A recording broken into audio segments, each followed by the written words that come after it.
Les vraies voix Sud Radio. 3 mots dans l'actu, Félix, qui sont perquisition, cafouillage et TNT. Des perquisitions à la mairie du Havre et au siège de la communauté urbaine. L'enquête vise notamment Édouard Philippe pour des soupçons de conflit d'intérêts autour d'un marché public. Cafouillage en plein compte-rendu du Conseil des ministres. La porte-parole du gouvernement annonce un attentat déjoué ce week-end. Le week-end dernier à Pâques, avant ce correctif quelques minutes plus tard. C'était en fait il y a un mois. Et puis quand le président de la commission d'enquête parlementaire sur les fréquences TNT dézingue Yann Barthès et son émission Quotidien sur le plateau de Cyril Hanouna, la présidente de l'Assemblée le rappelle à l'ordre. Les vraies voix Sud Radio. L'ancien Premier ministre Édouard Philippe visé par des perquisitions à la mairie du Havre et au siège de la communauté urbaine. Le parquet national financier a ouvert une enquête en septembre dernier sur des soupçons de prise illégale d'intérêt, favoritisme, détournement de fonds publics et harcèlement moral. Cela fait suite à une plainte de l'ancienne directrice générale adjointe de la communauté urbaine. Dans son viseur, une mission confiée à une association présidée par une adjointe au maire. En juillet 2020, Édouard Philippe avait signé avec elle une convention pour l'exploitation et l'animation de la cité numérique du Havre. Des juristes de la communauté urbaine avaient alors émis des recommandations, des alertes sur la situation de conflit d'intérêts selon Le Monde, qui a révélé cette affaire en premier. L'association présidée par l'adjointe, seule candidate, devait toucher 2 154 000 € de compensation de services publics de la part de la communauté urbaine du Havre. On rappelle Édouard Philippe, ancien Premier ministre et surtout aspirant candidat à l'élection présidentielle. Est-ce qu'on peut croire tout ça n'arrive pas par hasard, Philippe?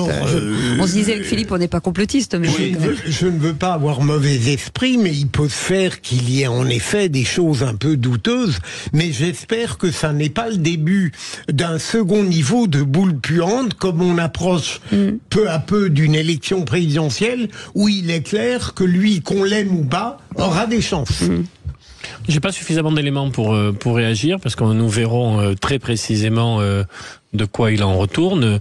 Il y a bien sûr ce timing politique, des boules puantes avant dans le paysage pré-présidentiel, on en a connu par le passé, mais pour l'instant il n'y a pas suffisamment d'éléments pour moi.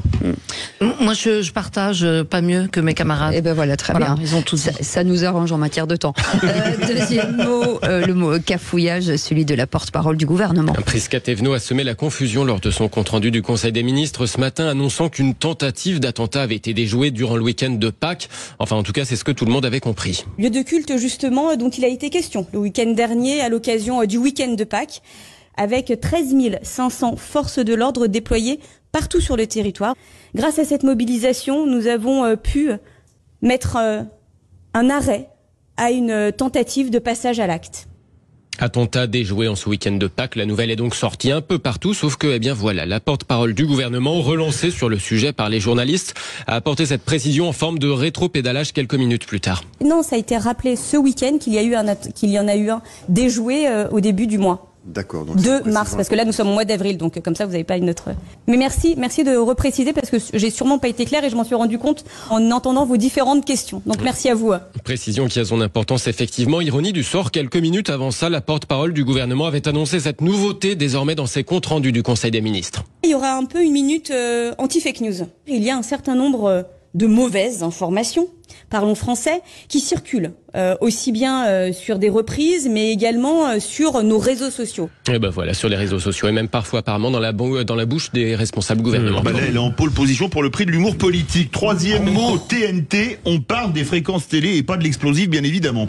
Oui, quoique, c'est une scène qui a bien du mal à passer dans les oppositions. Le président Renaissance de la commission sur les fréquences télé, celle-là même qui avait auditionné les responsables des émissions Touche pas à mon poste et Quotidien, Quentin Bataillon a cru audacieux d'aller sur le plateau de Cyril Hanouna, sur C8, donc pour y dézinguer le concurrent Yann Barthès de l'émission Quotidien. Je crois que c'est la première fois que je me suis énervé, entre guillemets, vous avez vu que je suis un garçon plutôt calme, énervé sur les auditionnés, parce qu'en fait vraiment il y a une attitude assez arrogante dès le début, qui refusait de répondre à nos questions, tout simplement. Donc je posais une question et il regardait les gens du RN, tant mieux qu'ils regardaient les gens du RN, mais c'est eux qui répondaient à autre chose.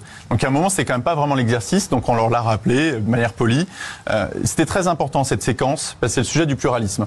C'est aussi le rôle de chaque chaîne d'inviter tout le monde, comme vous le faites, et je vous en félicite. Je pense que c'est important parce que dès qu'il y a un des acteurs qui ne répond plus à son rôle, ça crée la défiance. La scène provoque un tollé dans les oppositions et pas que. Même la présidente de l'Assemblée nationale, Yaël Braun-Pivet, s'en est mêlée dans un communiqué. Elle rappelle Quentin Bataillon à son devoir de réserve en tant que président justement de cette commission d'enquête sur les fréquences télé. Merci beaucoup Félix Mathieu.